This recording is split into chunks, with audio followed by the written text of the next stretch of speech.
Amém. Louvado seja Deus. Nossos irmãos que estão nos acompanhando, os irmãos que estão aqui presentes, abra sua Bíblia no livro do profeta Joel.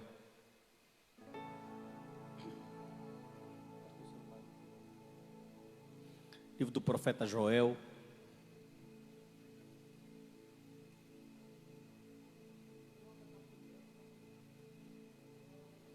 Joel, filho de Petuel. Aleluia. Vamos trazer uma palavra de Deus ao seu coração. Quando se fala de profeta menor, a mensagem dele, Dr. Hernandes Dias Lopes é muito oportuno em dizer que a mensagem dos profetas menores são mensagens contemporâneas e atuais. E na maioria das vezes, os livros dos profetas menores, eles são excluídos, são deixados até mesmo de serem empregados. Nós fazemos um estudo em cima das escrituras, dos textos dos profetas menores, dos 12 profetas menores. Nós podemos ver o quanto essa mensagem ela é contemporânea, atualizada e importante, principalmente para os nossos dias. Por quê? Os profetas menores, eles não são menores porque tinham menos poder. Eles são menores porque os seus escritos, eles eram menores, assim podemos dizer, sua mensagem, elas eram menores comparada aos profetas maiores. Então é por causa do conteúdo literário que é chamado de profeta menor, e não porque tem pouco poder. O profeta Joel não se sabe quase absolutamente nada. Na verdade, o que se sabe do profeta Joel, que os estudiosos sabem, até a datação do livro do profeta Joel é algo difícil de ser datado com uma data exata. A data vai variar de 800 a 400 anos antes de Cristo. E o que se sabe desse profeta é que ele profetizou no reino de Judá, pelas características do seu livro, e que ele é filho de Petuel. Além disso, não se sabe absolutamente nada desse profeta. Mas a mensagem do profeta Joel não vai fugir o estilo dos outros profetas. É uma mensagem de juízo, é uma mensagem de arrependimento, é uma mensagem para que o povo olhe para Deus, é uma mensagem falando, olha, o pecado de vocês vai fazer com que a mão de Deus venha. Então, Deus mandava o profeta para que o povo viesse a se arrepender e se voltasse para Deus, para que o povo pudesse viver verdadeiramente um avivamento. Ele vai distinguir essa mensagem dizendo, olha, o arrependimento vai trazer para a vida de vocês bênçãos materiais e bênçãos espirituais. Mas se vocês escolherem, optarem, viver no pecado, vocês vão, em português bem rústico mesmo, comer o pão que o diabo amassou. A mão de Deus vai vir sobre vocês. O juízo de Deus vai pesar sobre a nação. O dia do Senhor vai afrontar vocês e não vai ter ninguém que escape. É um livro pequeno, são 3 capítulos, e vai falar muita coisa acerca do que nós precisamos saber. Joel significa, o Senhor é Deus.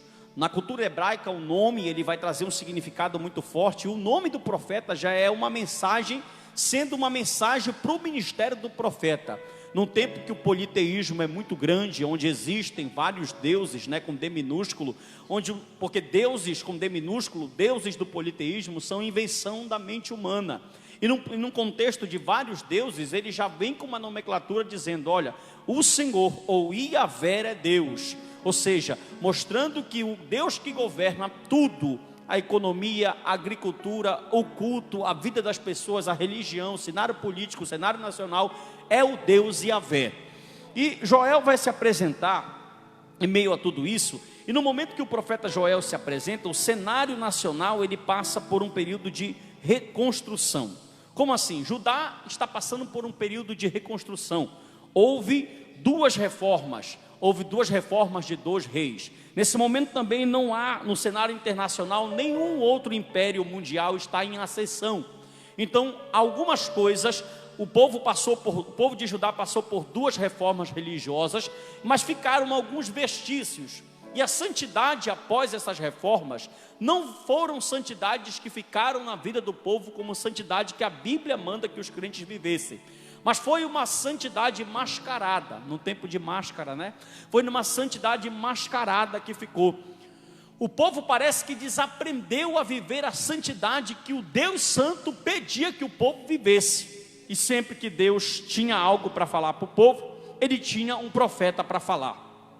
O cenário religioso no tempo do profeta Joel é o seguinte: há um período de adoração a Baal.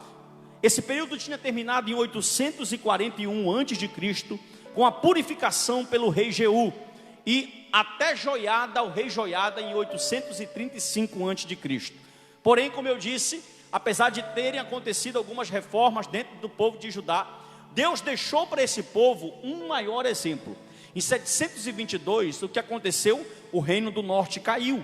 Então Deus está olhando para a nação de Judá e está dizendo: olhem para os vizinhos de vocês, por não me adorarem, por não andarem nos meus preceitos, por não obedecerem a minha voz, por não se fazerem obedientes à minha palavra, eu permiti que a Síria entrasse lá e destruísse ele. Qual era de Judá? Olhar para o exemplo do vizinho, que o resultado, como eu disse, o profeta Joel aparece com duas palavras. A primeira palavra da profecia é: se vocês optarem viver no pecado, o pecado trará consequências à vida de vocês que serão extremas. Mas o outro ponto da mensagem dele era: mas se vocês se arrependerem, e esse arrependimento ele vai trabalhar no primeiro e no segundo capítulo. Olhe para mim, por favor, os irmãos que estão aqui, e você que está na sua casa, me dê atenção. Ele vai trabalhar que esse arrependimento não seria um arrependimento, Rafael, externo. Ele vai focar muito nos dois capítulos, e nós já vamos analisar que o arrependimento, porque o judeu, principalmente dessa época, ele tinha um método de se arrepender externamente diante de Deus, ou através de um ritual, e principalmente através do jejum. Eles iam, rasgavam as suas vestes, pegavam cinza, areia, derramavam o que é chamado o jejum de arrependimento. E Deus falou, principalmente chamando a atenção também dos sacerdotes, dizendo: Joel, vai lá, porque vai estreitar para todo mundo. Escute, vai estreitar para ímpio. Fala para ele, Joel, que vai estreitar para ímpio, para crentes, para quase crentes, para sacerdote. O que isso, irmão, quer dizer? Isso quer dizer que o dia do Senhor, toda vez que você vê na Bíblia, preste atenção, a expressão dia do Senhor, essa expressão significa o juízo de Deus. Nós pensamos que juízo só é o escatológico, mas não. Dia do Senhor na Bíblia é quando Deus quer trazer algum tipo de punição, independente do momento e da época que nós estamos vivendo. Esse juízo, com certeza escatológico, que é o último juízo, ele vai acontecer. E Joel vai também falar desse juízo futurista, escatológico. Mas o Senhor disse: Joel, fala para o povo que quando a minha ira chegar, quem ora vai sofrer, quem não ora vai sofrer, quem jejua vai sofrer, quem lê a Bíblia vai sofrer. Ou seja, tem alguns tipos. Agora nós estamos em meio a uma pandemia, e se há um momento oportuno para pregar, por isso que eu disse que a mensagem ela é contemporânea e atual, porque tem muitos crentes que pensam assim: eu sou crente e Deus vai me guardar. Se eu sou crente, o coronavírus não vai bater na minha porta, e chegam até a espiritualizar. Só que a gente não vê bem esse cenário, porque a gente vê, Rafael, que quando o juízo do Senhor chega, ele não escolhe cara, ele não faz acepção. Quando o juízo, Deus é tão perfeito, um atributo chamado juízo vem junto com justiça. O atributo chamado juízo vem junto com justiça e com amor, com onipotência e com sabedoria, porque os atributos de Deus não se separam. Quando Deus executa juízo, ao mesmo tempo ele executa justiça. Quando Deus executa justiça, ao mesmo tempo ele executa sabedoria. Quando Deus executa sabedoria, ao mesmo tempo ele mostra que ele é onipotente. O que o Senhor quer dizer, pastor? Eu quero dizer que Deus é tão perfeito que o juízo para os ímpios é o quê? Juízo. Mas para os crentes é o quê? É avivamento. Em tempo de crise, em tempo de juízo, crente fica mais crente. Em tempo de ira de Deus, crente fica mais temeroso ao nome do Senhor. Como é, pastor, que em meio a essa pandemia agora a gente fica sabendo de vez em quando uma notícia: fulano está no mundo, fulano largou a fé, fulano não está na igreja. Por quê? Porque esse crente, entre aspas, ainda não aprendeu e não conhece o que é o juízo de Deus. E o Senhor falou: Joel, entra lá. E olha só como foi que entrou, irmão. Vamos lá, vamos para o texto. Escute só. O objetivo desse livro é: Joel, fala para Judá, voltem para mim para arrependimento. O outro ponto é: apresenta para ele, Joel, que o dia do Senhor está vindo aí e que o negócio vai estreitar. E como é que vai começar isso? Capítulo de número 1. Abra sua Bíblia, Joel, capítulo de número 1, versículo de número 1, que diz assim: palavra do Senhor que veio a Joel, filho de Petuel. Ouçam isto, anciãos, a minha versão é NVI. Escutem todos os habitantes do país. Já aconteceu algo assim nos seus dias? Ou nos dias dos seus antepassados? Conte os seus filhos o que aconteceu, e ele aos seus netos, e os seus netos à geração seguinte. Versículo 4, aqui está o juízo de Deus. O que o gafanhoto cortador deixou, o gafanhoto peregrino comeu. O que o gafanhoto peregrino deixou, o gafanhoto devastador comeu. O que o gafanhoto devastador deixou, o gafanhoto devorador comeu. Olhe para mim, o versículo de número 4 vai dizer que Deus envia 4 tipos de gafanhotos. Há 5 interpretações diferentes acima desses gafanhotos. A primeira interpretação é que esse gafanhoto é só um gafanhoto, só que ele está passando por um estágio. Toda vez que a Bíblia fala migrador, cortador, peregrino, devastador e devorador, ela está dizendo que a etapa, a primeira teoria diz que é a etapa que o gafanhoto está passando, da larna para a pupa até criar um inseto. A segunda teoria vai dizer que são 4 tipos de gafanhotos diferentes. A palavra para gafanhoto cortador no hebraico é gazan, para gafanhoto peregrino no hebraico é arbé, para gafanhoto saltador é gelec, e para gafanhoto destruidor é jacel. São 4 tipos diferentes de gafanhotos que estão vindo. Gafanhotos literal, não é simbólico. João Calvino dizia que os gafanhotos aqui eram simbólicos. Eles não acreditavam que foram gafanhotos literais que Deus usou. Essa segunda teoria diz que são 4 gafanhotos diferentes, e cada um com um tipo de juízo que inclusive João vai usar para fazer com uma figura de linguagem lá no Apocalipse. A terceira teoria seria que são nuvens sucessivas de uma só espécie de gafanhoto. É um só tipo de gafanhoto, mas que vem em 4 etapas, com uma nuvem forte sucessiva. E a quinta e última teoria, a quarta teoria seria que são 4 metáforas para os 4 principais reinos que teve na Bíblia: Babilônia, Medopécia, Grécia e Roma. Os 4 gafanhotos são uma figura de linguagem para denotar os 4 reinos que tiveram no mundo. E a quinta e última teoria, que é que a Igreja da Prosperidade ama, que são gafanhotos que mexem no bolso. No bolso dos crentes que não gostam de dizimar e ofertar.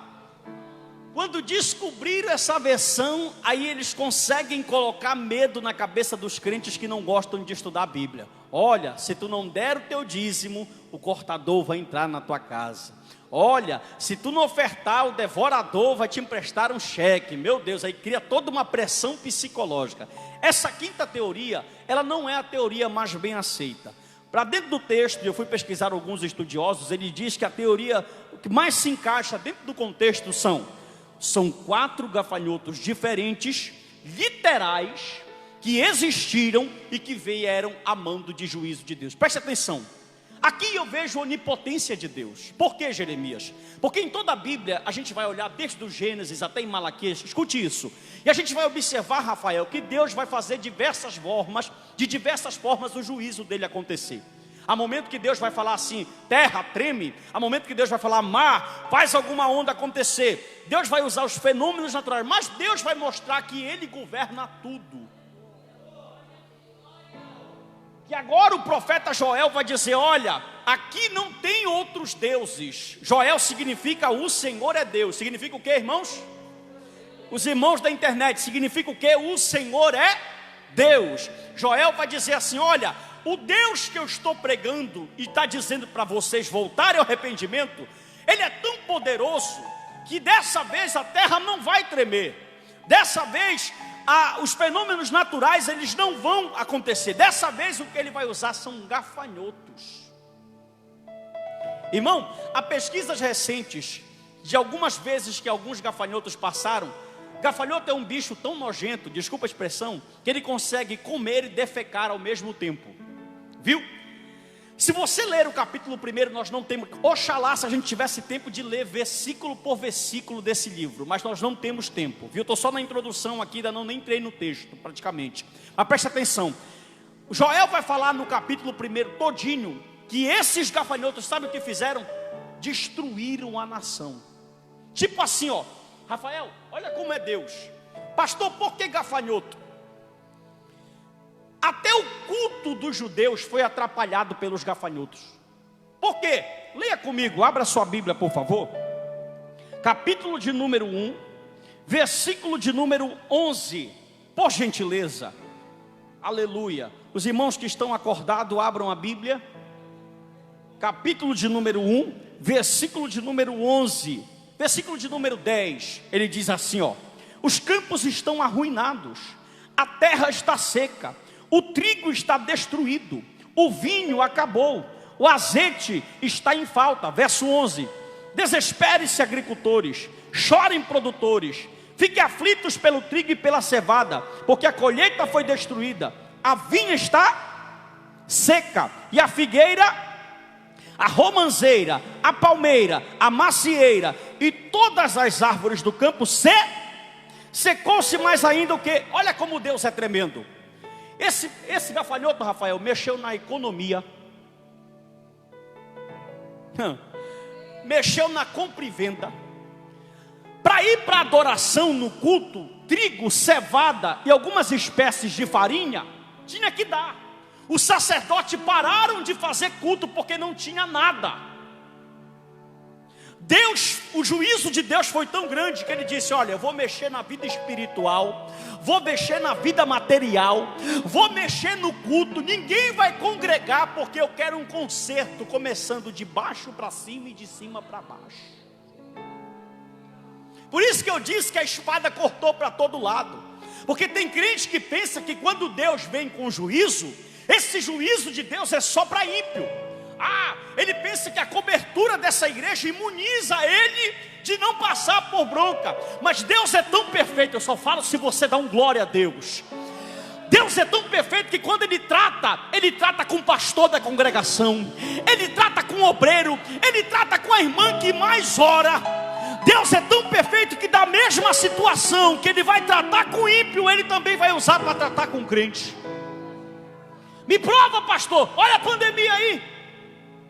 O mundo agora está olhando para quem tem temor, para Deus com outros olhos.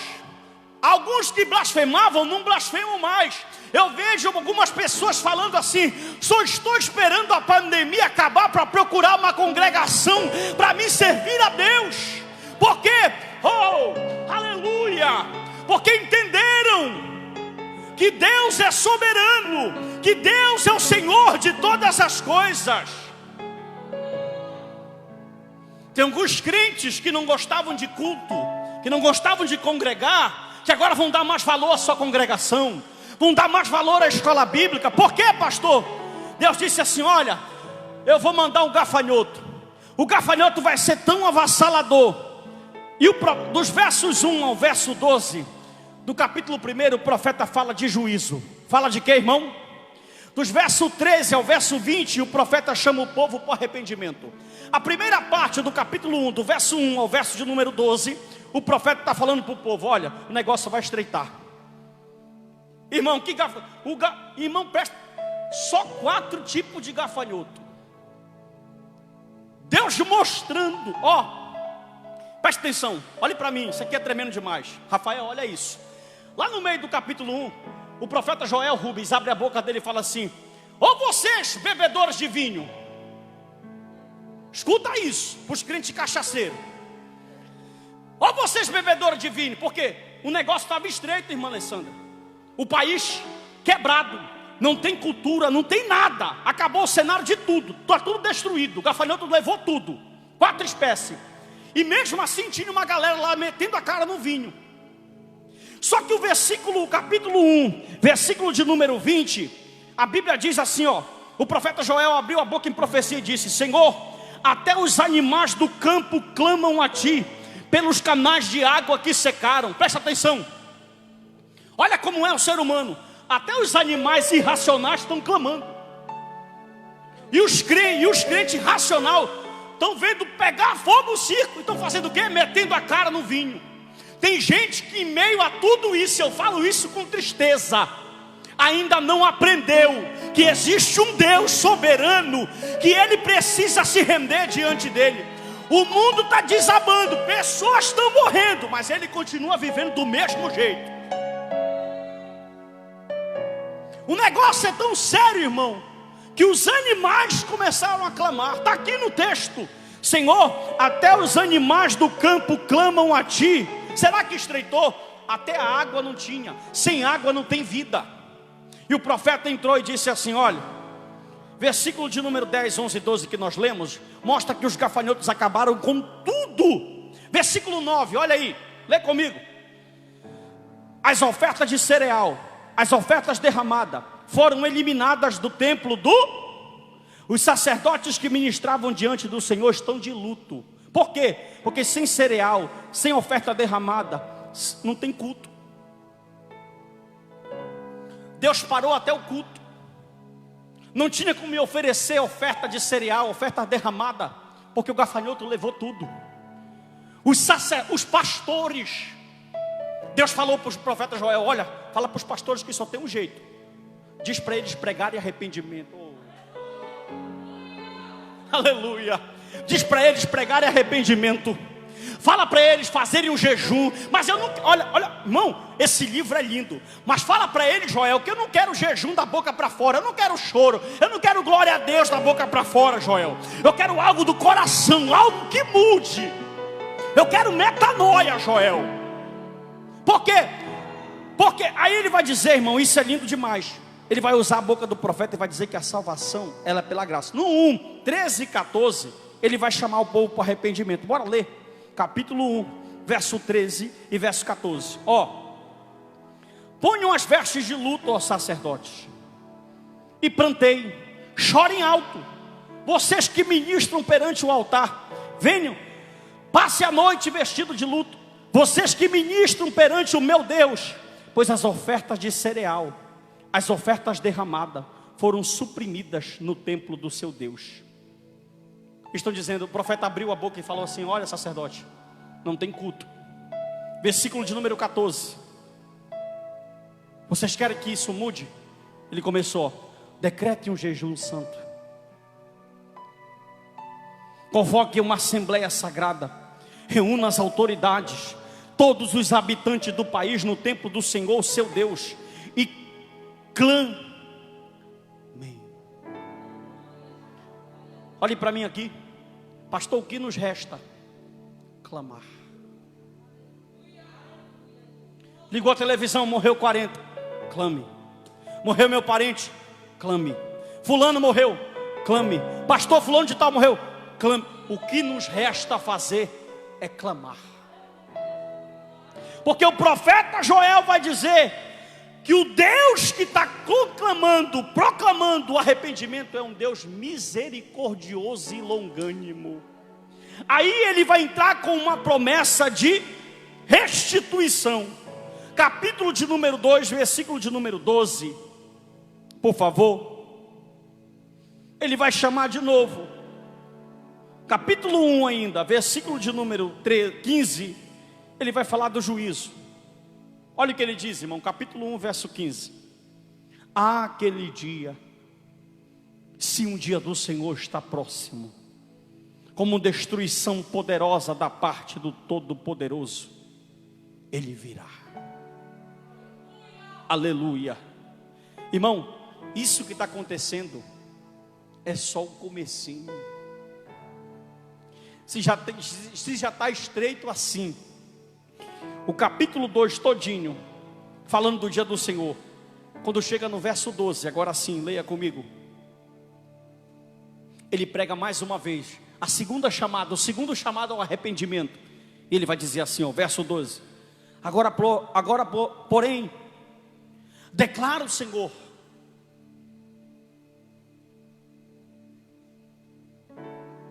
estou esperando você ler da glória. Voltem para mim. De quê? De quê, irmão? Deus não quer pessoas para fazer volume. Está aí a pandemia. A pandemia é Deus dizendo: voltem para mim. Sejam crentes de verdade. De todo o seu. Versículo 13, ó, ele fala: rasga o coração, não converte. Volte-se para o Senhor. Ele está falando: chega de ritual. Chega de dar glória a Deus alto na igreja. Chega de falar língua estranha e não ter mudança. Você que está ouvindo, volte diferente. Volte crente. Volte temente. Volte com prática de arrependimento. Volte para servir. Oh! Aleluia! Versículo de número 14. Como eu disse que Deus é tão bom, o profeta disse assim no verso de número 13 ainda, olha: volte-se para Deus de coração, porque Ele é misericordioso e compassivo e muito paciente e cheio de amor. Arrependa-se e não envie desgraça. Talvez Ele volte atrás e arrependa-se. Assim vocês poderão fazer oferta de cereal. O profeta está dizendo: se arrependam de verdade, que Ele dá o culto de vocês de volta.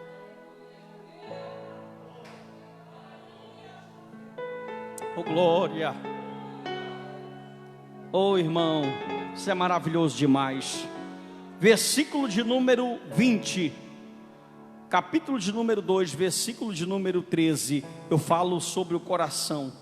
Deus não quer ritual, Deus quer pessoas transformadas. E no versículo de número 24 do mesmo capítulo há uma promessa de restituição. Ele abre a boca do profeta e diz assim, ó: as eiras ficarão cheias de trigo, os tonéis transbordarão de vinho e de azeite. Vou compensá-los pelos anos de colheita que o gafanhoto destruiu, o peregrino, o devastador, o devorador, o cortador, o meu grande exército que enviei contra vós.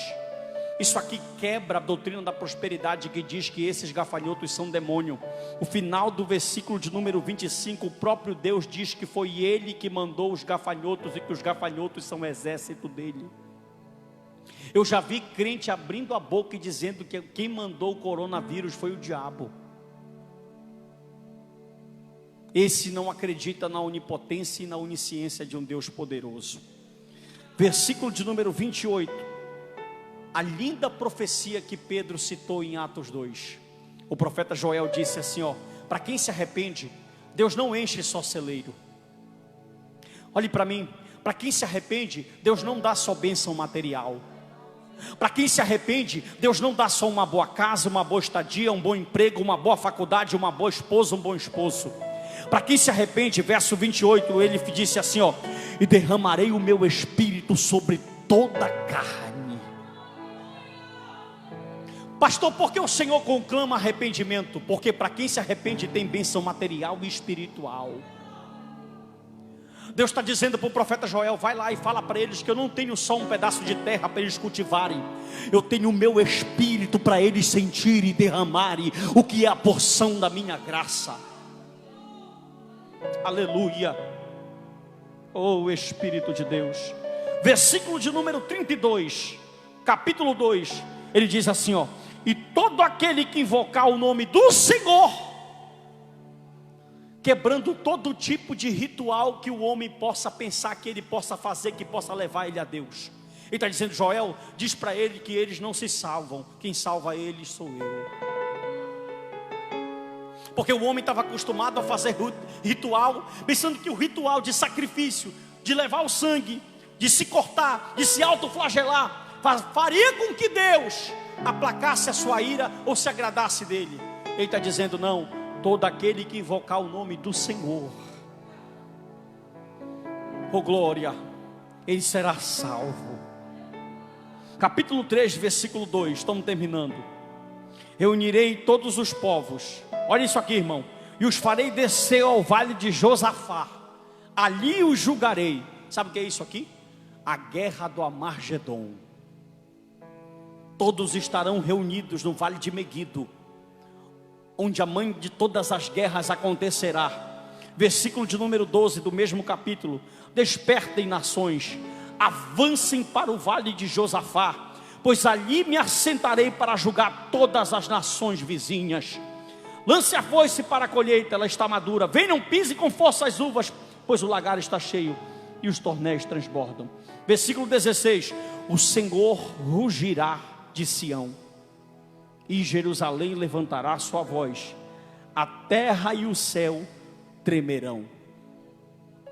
Deus falando para Joel: Joel, irmão, por isso que o Joel falou que ele é amor. Ele mandou o gafanhoto, o juízo chegou. Para que é o juízo? É para matar o crente? Não, o juízo é para o crente entender que a gente precisa estar sempre debaixo da mão de um Deus todo-poderoso. Às vezes eu fico olhando para o ministério desses homens, desses profetas, e eu fico observando o quanto eles sofreram e o quanto nós somos egoístas. Tiveram que enfrentar reis, reinados, oposição, pessoas. Tiveram que ouvir na cara que não era Deus usando eles. Tiveram que ser cuspidos, jogados em masmorra, dormir na lama, passar fome. E quanto mais as pessoas faziam isso, mais eles pregavam, mais eles proclamavam.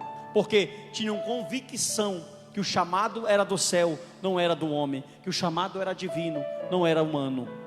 Que Deus possa nessa noite, nessa oportunidade, abrir o nosso coração. Nós possamos voltar a cada dia e entender que essa pandemia possa fazer nós revermos conceitos e valores que outrora nós pensávamos que era certo e agora nós descobrimos que é errado. Que tudo isso possa fazer com que nós possamos amar mais o nosso próximo, respeitar mais o nosso próximo. Eu até comentei com a minha tia outro dia na minha casa e disse para ela: um dos principais fatores de nós estarmos passando por tudo isso se chama egoísmo humano. O homem não deixou a terra mais descansar. Poucos têm muito e muitos não têm nada. Quem tem não quer repartir, só pensam no seu umbigo. A terra não tem descanso. Vivemos a era da industrialização, vivemos a era do corre-corre. E Deus está dizendo: olha, eu não perdi o controle da situação. Teve empresário que nunca deu R$1 para uma ONG, teve que dar forçado. Deus mexeu no bolso de grandes, Deus mexeu nas maiores empresas, Deus mexeu nos maiores países, Deus matou, Deus fez uma colheita, mostrando que Ele é Senhor. Ele usa gafanhoto, Ele usa a terra, Ele usa a pandemia, Ele usa quem Ele quer, porque Ele é Deus.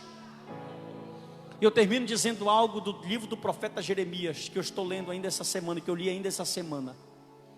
O Senhor levantou Jeremias e falou assim: meu filho, eu te levantei e disse vai. Ele falou assim: o Senhor levantou os profetas que ficaram profetizando até de madrugada, a tempo e a fora de tempo, e vocês, povo rebelde, não quiseram ouvir.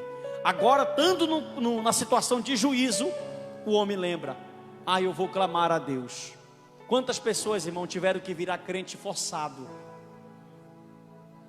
Quantas pessoas tiveram que glorificar a Deus na marra, num leito de hospital, com o pai, com a mãe, com o irmão morrendo, dizer: Deus, se tu tirar daqui eu te sirvo. Porque Deus não perde os seus. Isso tudo veio mostrar que o Deus que nós servimos não perdeu o controle da situação. Algumas pessoas que não entendem o que é Bíblia, que não entendem o que é o Deus da Bíblia, abrem a boca e falam: cadê os crentes? Estamos aqui, com a fé ainda maior, com glória a Deus ainda mais aguçado, com aleluia ainda mais forte, preparados para sair para ministrar o Evangelho. Por quê, irmão? Porque nós não nos baseamos numa fé naquilo que nós podamos tocar ou ver, mas nós cremos num Deus que, ainda que seja invisível, é real e que está no controle de toda a situação. É tempo de se arrepender, é tempo de voltar, é tempo de consertar o altar, é tempo de clamar. Acredite em você, é tempo de chorar, é tempo de dar força. Quem está de pé, levante aquele que está caído. Que o Senhor nos guarde, o Senhor guarde a tua casa, a tua vida, a tua família. Que o Senhor guarde o teu ministério e que o nome do Senhor seja engrandecido. Pai, muito obrigado. Receba, Senhor, nossa ministração, que tudo seja para a glória do teu nome. Em nome de Jesus Cristo, nós oramos, Senhor, nós te agradecemos. Que cada pessoa que ouviu essa ministração possa ser tocada pelo teu Espírito. E que da mesma forma que o Senhor tocou no coração. É interessante que Joel não fez campanha, Joel não fez prática humana, Joel não colocou luz preta, Senhor, na parede da igreja. Joel só pregou a tua palavra. É a tua palavra que tem poder de convencer o homem. É a tua palavra que tem poder de trazer os escolhidos para serem crentes na pessoa do Senhor Jesus. Muito obrigado pela vida de cada irmão que está aqui dentro. Nos dá força.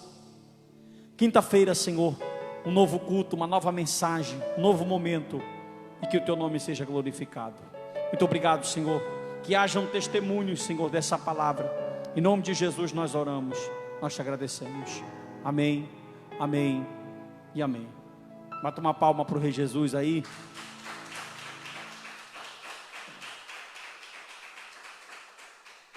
Amém. Só quero agradecer a Deus. Pode ficar de pé os irmãos que estão aqui dentro, nós já vamos encerrar. Só mais uma vez aqui reforçar. Nosso atendimento começa amanhã, 8 horas da manhã. Você que quer vir receber uma oração, um aconselhamento aqui com os irmãos que estarão aqui, você pode se direcionar para cá. Vai ter uma equipe aqui de alguns irmãos esperando você. Você pode trazer sua doação. Você que nos acompanha nas redes sociais, Facebook, YouTube, Instagram, nos ajude, irmão, a ajudar vidas. Faça sua doação, nos procure. Nosso trabalho é um trabalho sério.